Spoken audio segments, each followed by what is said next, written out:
name is Confident. Welcome to our revision session of Engineering Science N2, and in today's topics we are going to look at the topics called dynamics, and I'm going to use a previous paper to revise this section with you. Now let us look at the paper, one of the previous papers. I took this question from one of the previous papers. As I said, it's a question on dynamics, and let us look at the paper or at the question. So it's usually in question number 1, and as I said, it's dynamics. The first part of the question is define what is speed. So you need to know definitions of speed, you need to know definitions of distance as well as time. You need to know definitions of velocity, of acceleration, of displacement. So all these are definitions that are important. Now in this case they want us to define speed, and speed is the rate of change of distance. So that is the main part here, to say speed is the rate of change of distance, or you can say speed is distance covered over time taken. So distance covered over a period of time, over a period of time. So the first one that I wrote is the one that I prefer to say rate of change of distance, or it is distance over a period of time that is taken. So that is the first part, to say that is the definition of speed. The next one says give two effects of that the application of a force can have on an object. So what are the effects of a force? Now the first thing that happens when there is a force in action, it will cause the object to move. It can move or accelerate. If it is moving, it will accelerate. Number 2, it can cause an object to let's say the object was moving, so it can bring that object to a standstill. So it can bring a moving object, like when you are accelerating, now you have to apply the brakes, and then you are decelerating. So the object, or let's say you are driving and you're approaching a stop sign. So when you're approaching a stop sign, the car has to slow down. So that is a moving object. It is bringing it to a standstill. So it brings a moving object. You need a force to do that. There are many things that a force can do to a standstill.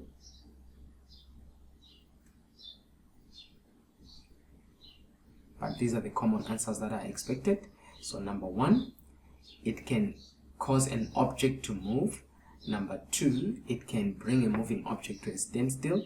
And number 3, it can change the direction of an object. Remember, said a force is a vector quantity. It has direction as well as size. So it can change the direction of an object.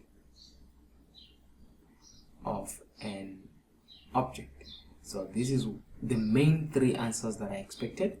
It can change even here the shape, that is shear force. It can change the shape of an object. Change, I wanted to say change, I just said I wrote shape, but here it say it can change shape of an object. So all these are different things that a force can do when applied on an object. So if they give you a question like this, there, I mean, it's 2 marks, so you could have applied any of those answers. Question 1.3, it says the velocity of a moving car was observed and recorded at different time intervals as shown in the table below. So what they are giving here, they are giving us time. As you can see here, time was starting from 0. So this is 0, 5, 10, 15, 20, 25.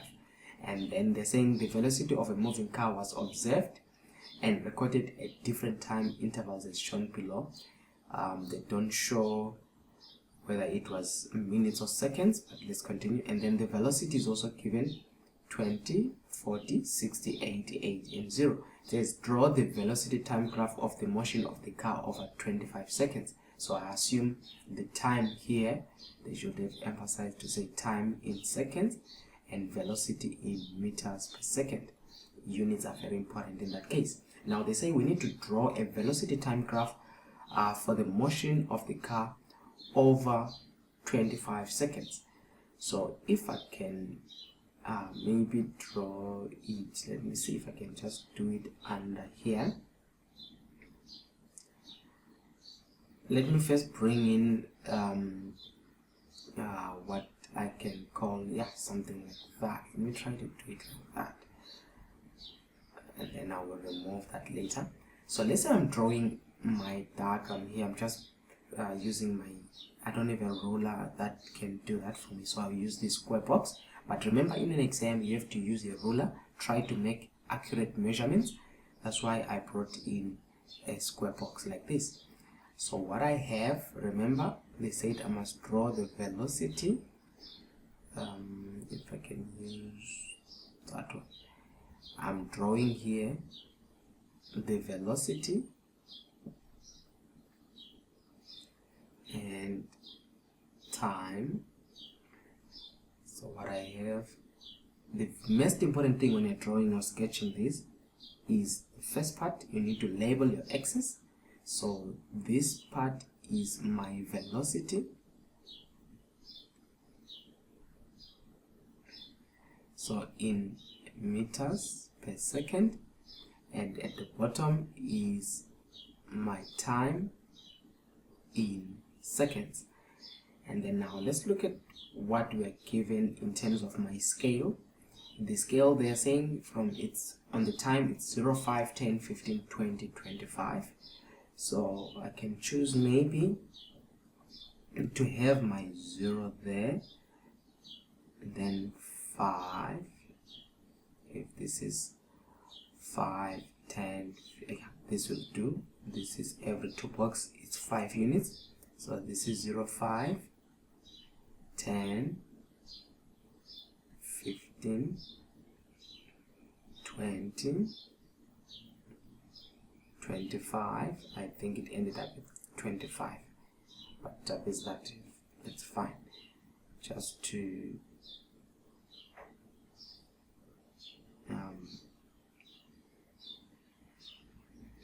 for that.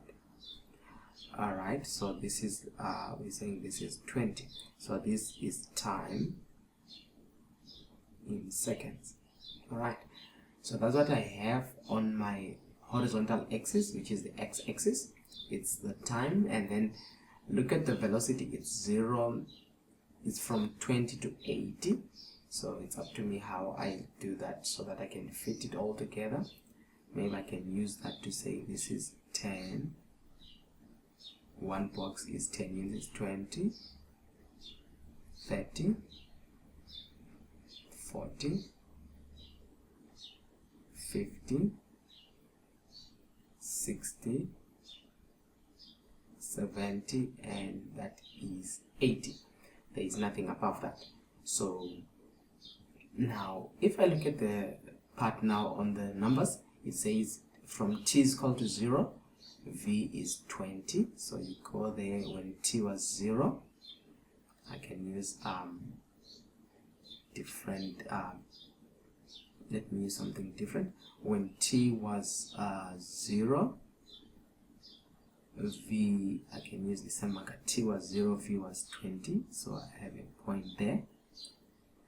And then the other one, 5 is 40, so for 5 I've got 40, that is a point there. And then the other one is when t is 10, v is 60. So when t is 10 and v is 60, I have a point there. So you can see it is a straightforward plotting.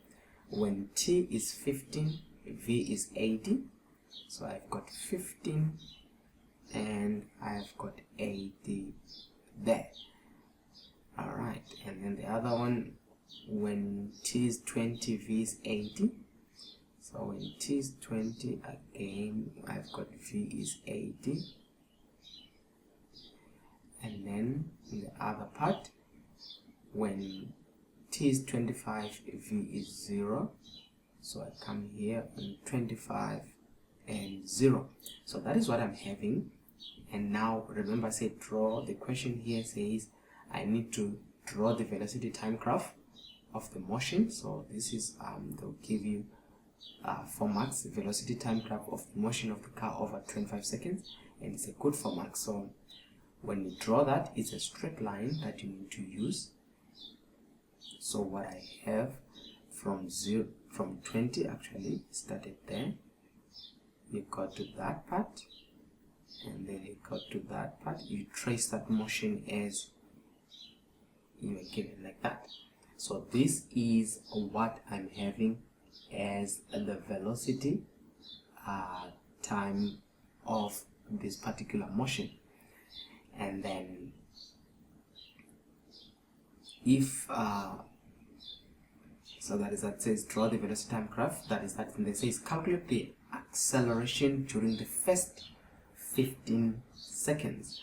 So now if I can use that to say, I can now remove that part and say, okay, so this was my shape now. You see that? So if they say calculate the velocity of the car, the question is calculate the velocity of the car. I'm now in question number 2. Calculate the acceleration during the first 15 seconds. Now, acceleration is more like we're finding the gradient of the graph. So 15 seconds, you can see this is our first 15 seconds. I can just, so it's more like here, if I'm to calculate that acceleration during the first 15 seconds. So what you do when you're calculating the acceleration during the first 15 seconds, you note the coordinates before, you note the coordinates after. So what you do is as I said, it's like you're finding gradient. So what were the coordinates before? What you have before is x is 0, y is 20, and then after you have got x is 15, or the time is 15, and the y-axis is 18. So you use these coordinates, and then you're finding the gradient. If you still remember, they said acceleration, so if you use the gradient, m is equal to y2 minus y1 over x2 minus x1. That's what I'm using here. But now when I'm using in terms of time, now I'll say acceleration is equal to the y-axis is represented by velocity, which is v2 minus v1 over time is t2 minus t1. Are you seeing that? So acceleration in this case will be equal to, now v2, I'll come here and say this is my t1. Let me just do this so that I remind you from the normal maths. So in mathematics, this is your x1 y1 and your x2 y2. So now we said our y, remember, is represented by v. So now in this case, this is my v1, this is my v2, and then this is my t1, and this is my t2. So I hope you see what I'm doing there. So when now you substitute, which is v2, which is 80 minus v1, which is 20 over, and then t2, which is 15 minus 0, it will give you in this case the acceleration of this particular object. So whatever then we do, you can check a calculator there, it will be 80 minus 20 all over 15 minus 0. So the answer is 4. So you're going to have 4. But now the question is, what are the units? It's meters per second squared. Don't forget that.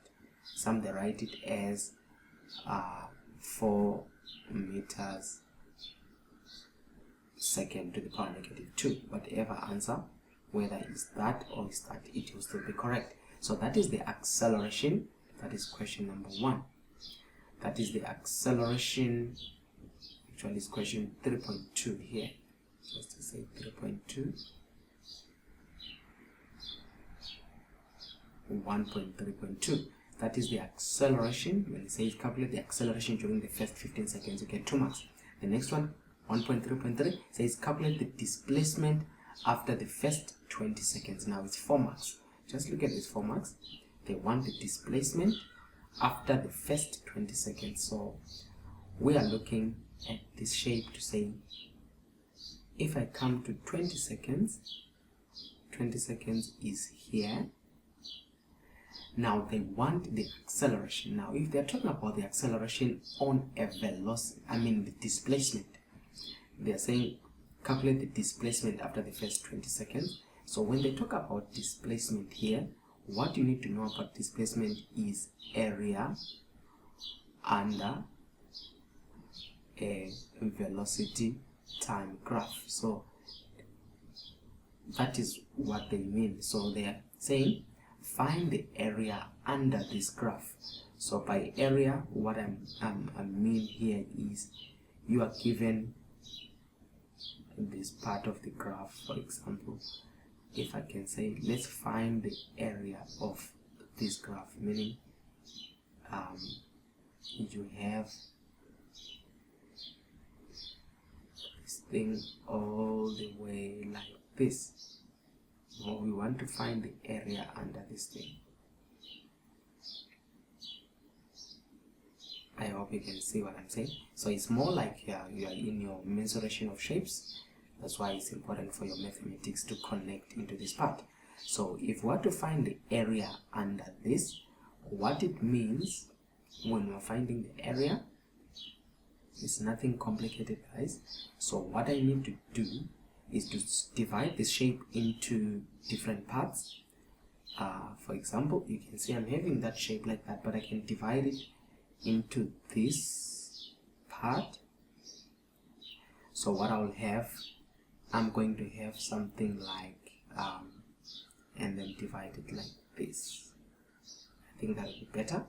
So what I've got this shape. Okay, I think I've got this shape like this. That is my first shape. And then I've got a shape like this under, seeing that, and then I've got a shape that is like this. So in a way I'm finding the area of the 3 different shapes, and then after that I have to add them together. So the first one, you can see that this is a triangle, and then what I have, let me have the numbers. So I have from here it's 0, and then I've got 15, and then from this point it is also on the x-axis 0, but on the y-axis this was 20, and then at that point it is 80. So now if I can look at the distance now, the distance from here to here, if I can look at that distance, is from 20 to 80, so that distance is 60. If I can look at the distance there, I have got 60. And then from the base, from here, that base there, 0 to 15, it's 15. So the area is half times base times height. That is the area of a triangle. That is the first part. So which is equal to half. So I'll say area here. I'll call it A1. So we'll call that shape 1, shape 2, shape 3. So which is half times my base is 15 times my height is 60. So you see what you need to do there. What about the area of the shape 2? Area of the shape 2, I have 0, I have 15, I have 20, and then I have 20. So this area 2 is a rectangle, which is length times breadth, and the length times breadth, this distance here, as you can see, it's 15, and the distance from 0, because this is 0 to 20, so that is 20, so it's 15 times 20 in this case, length times breadth. Then the last one, my distance here, because what I'm starting from, it's 15 to 20, so the distance here is 5 units, and then from from 15 here I go to 8. So this particular distance actually is not 15 here, the distance is starting from 0 there, so it's from 0 to 80. So this particular distance here is 80. Again, is the area. A3 is equal to length times breadth, which is equal to length, which is 5, times breadth, it's 80. So in a way, this is the area that I was supposed to use in here. So when they say find area, the displacement, so which is displacement here,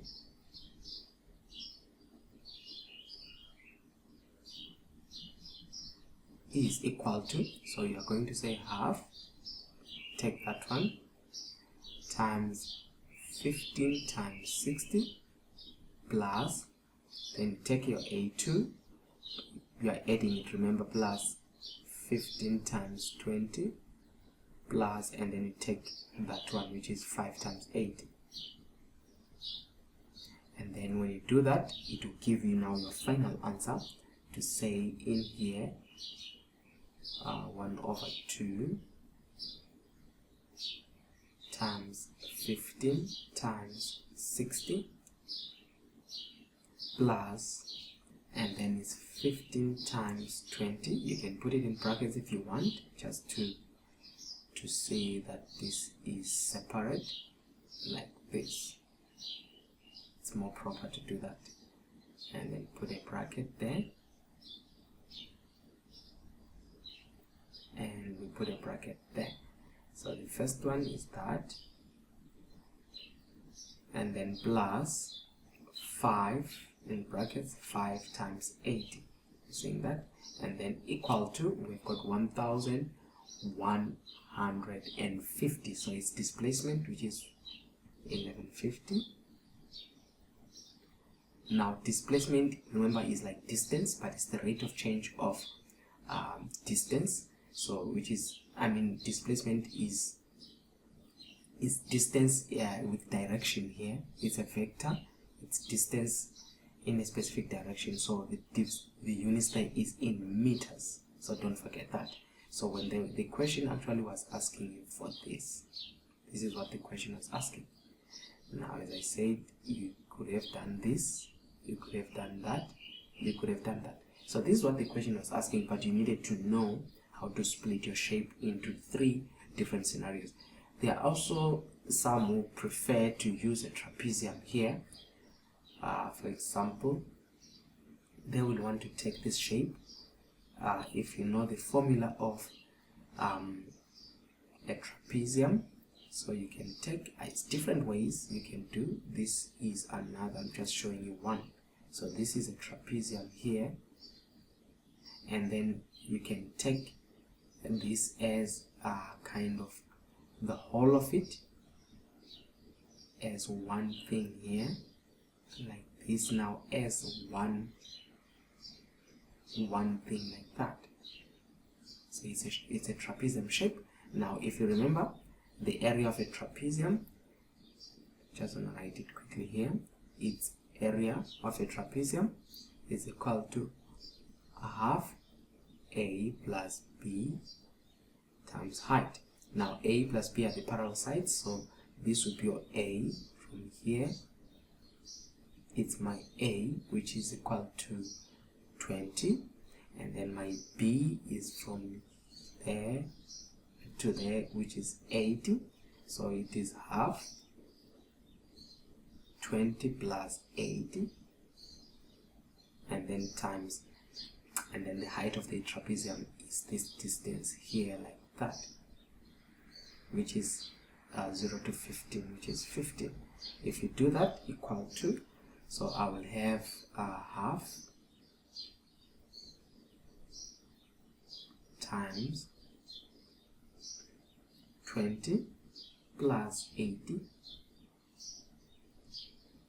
times 15, and then it is going to give me 750. So this is 750 meters, but I'm going to add the other part, and the other part, remember, that I didn't touch was this one, and that area is the one that we said here. So if you say 750 plus 5 times 80, 5 times 80 in brackets, equal to, you see, I'm still getting 1150. So this is still the same answer that I got to say, if you look at that, to say it still gives you, when you add these two plus, you get that 1150 meters. So that is displacement. So I'm just showing you different ways that you could have approached that. So that is that. So it's different ways. Another trapezium, if you are able to notice, we have another trapezium in this version, in that version, in that version, and in that version. This is another trapezium when you look at it in that sense. So another person can say, but I want to use this form of trapezium. It will still be correct, but now your parallel sides, your A is this one, your B is this one, your height is that one. So you can still, and then you've got the length of this particular shape, which is a rectangle, which is length times your breadth. It will still give you the same answer. So whatever way you wanted to split the shape, it was still going to give you that answer. Now the last question says 1.4.4, calculate the acceleration during the last 5 seconds, and it's 2 marks. Now the last 5 seconds is this one. If I can do this now, this is the last 5 seconds of the motion, because it's from 20 to 25, saying that. So that's the last 5 seconds. So again, if ever I'm requested to find, let me just erase things here so that you can see the shape. If I'm requested to find the acceleration during the last 5 seconds, just because I've already written, just to make it clear, so this is what they're saying. I have this distance here. I just want to show you what I'm looking at. The last 5 seconds, I've got that distance, and then I've got this particular distance. Okay, let me not do it on the graph part. So I've got this thing, I've got that thing part, and I've got that. So the last 5 seconds, what I'm having is, I've got here 20, and then I've got here 25, and then I've got here 8. So this is the last 5 seconds. Now we said, whenever they're talking about acceleration, if you look at the first part, I say this acceleration here, you are finding it using the gradient. You see that? So we can still use the same thing here to say acceleration is equal to v2 minus v1 over t2 minus t1. But now it needs us to first have our two different coordinates so that we can be able to find acceleration. So let's look at the coordinates. In other ways, I'm looking for the first value to say what is this coordinate here. So the coordinate here, we are saying when x, which is t, remember we said is t1, and then it's v1. So t there, it's 0, v is 8, saying that. And then here at the end of the motion is here, t is 25 and v is 0. So this is t2 and v2. So if you can use these ones, 0, 80,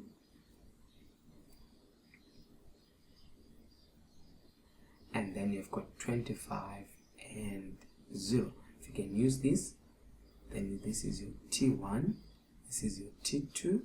Don't say T1, T2 like this, and then you say V1, V2. That would be wrong. Remember, it's T and then the other one is a V. So it's T1, T2, and then V1 and V2.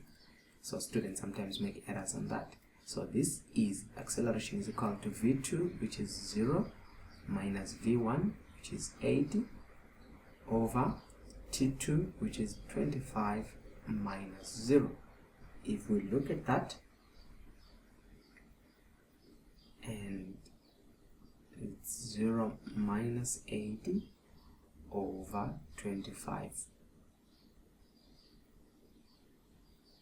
minus 0, it's there we go, it's negative 3,2.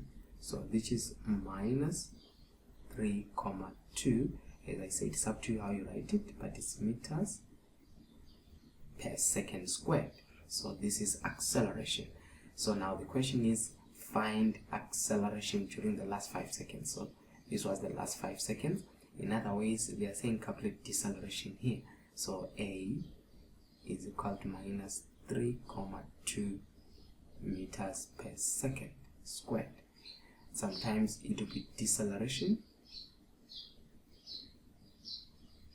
Deceleration is equal to that value, but you can actually omit that negative because it's now deceleration. You just say 3,2, because when you say deceleration, we know that it is acceleration in the opposite direction.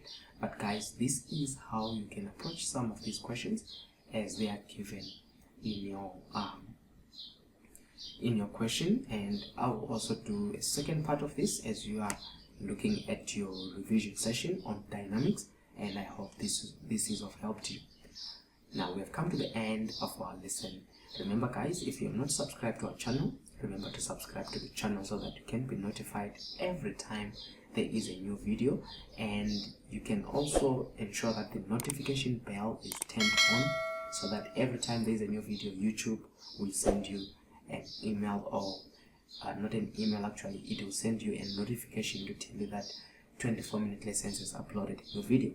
And if this is the first time and you're benefiting from the channel, remember to leave us comments, remember to send us your questions that if you've any, and we're going to be able to bring these as per your request. Most students also started requesting dynamics, and that is why I'm bringing this. Remember, this is mainly 24 minutes, so try to do these questions in 24-minute sessions for maximum understanding. We have come to the end of our lesson.